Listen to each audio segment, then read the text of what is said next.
So now we know a little bit more about the upcoming A7C. We know about the size, we know some basic specs, but we also have heard some vicious rumors about a price that doesn't make a lot of sense unless it does have some key features.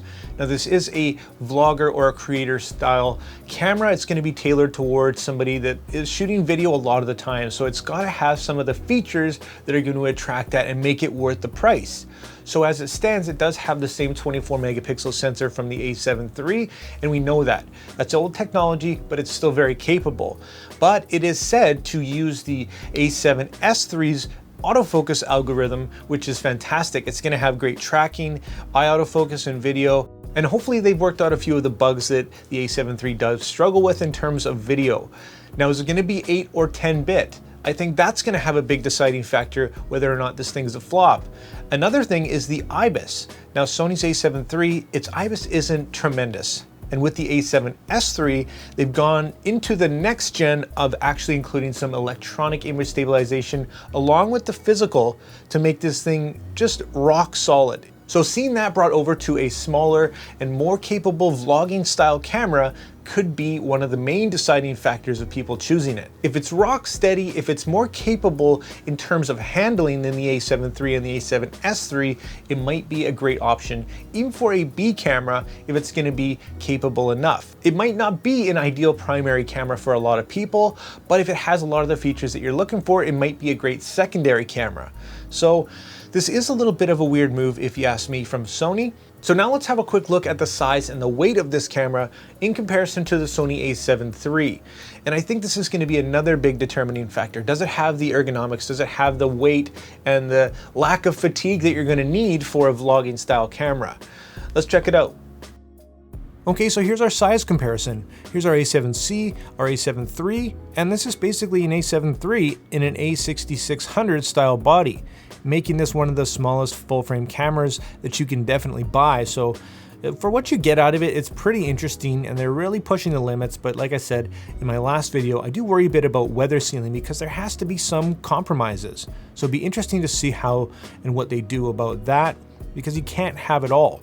It does look like they've added a top dial here, and it doesn't look like we're going to get a top LCD, and there is no front dial, which is a bit of a bummer. But again, this is an A7 III in just a smaller body. Tailored for video, we've got an EVF in the corner instead of the top there, and it's just going to make it that much more portable.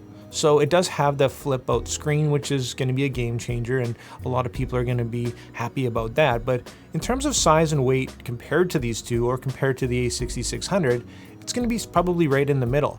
The A6600 comes in at about 1.1 pounds or 503 grams, where the A7 III is 650 grams or 1.4 pounds. So it's going to be probably somewhere right in the middle there. I'd say about 575 grams. Nothing groundbreaking, and you can't really do much. There are limitations. So is it going to be easier, more portable than the A7 III? Absolutely. But is it going to have all the features? No, there's going to be some compromises. So this is what this looks like in terms of basically what you're going to get, and here it is versus the A6600. It's pretty much the same camera, just full frame, and a few things added, a few things taken away, and that's what you're going to look like in terms of size and overall weight. What do you think about the size? What were you expecting? So we know it has some awesome features going for it. It's got the Z-type battery, it's got a capable sensor, although we would like to see a new one. It's going to be just fine, and it does control rolling shutter quite well. So above and beyond that, mixing in a lot of the features from the A7S III, the really only thing that I'm going to have a hard time with is the 4K 30 aspect. If it was a 4K 60 capable camera, it's a no-brainer. That thing would sell off the shelves, and I think that being 10-bit, that's probably going to place that above and beyond the A7 III for a lot of content creators. Not so much photographers who want to do a little bit of video, but for the person who's dedicated to video, and a lot of people that buy the A7 III just want it for the video. So this might be a great option, but the price has to make sense. So I want to know what your thoughts are on the price. At $2,100 or above dollars, US dollars, this it just doesn't seem feasible unless we have some of these features.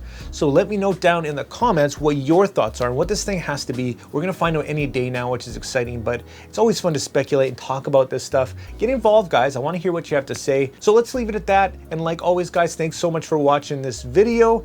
And if you did like it, consider hitting that like and subscribe button. Definitely follow along and join the community to see all that awesome content that I make for you guys, as well as your shot at winning some awesome stuff like a new upcoming lens here. So guys, that's gonna be pretty much it for me today. Thanks again for watching, and like always, make mistakes, be yourself, and get out there and take some more pictures. See you next time.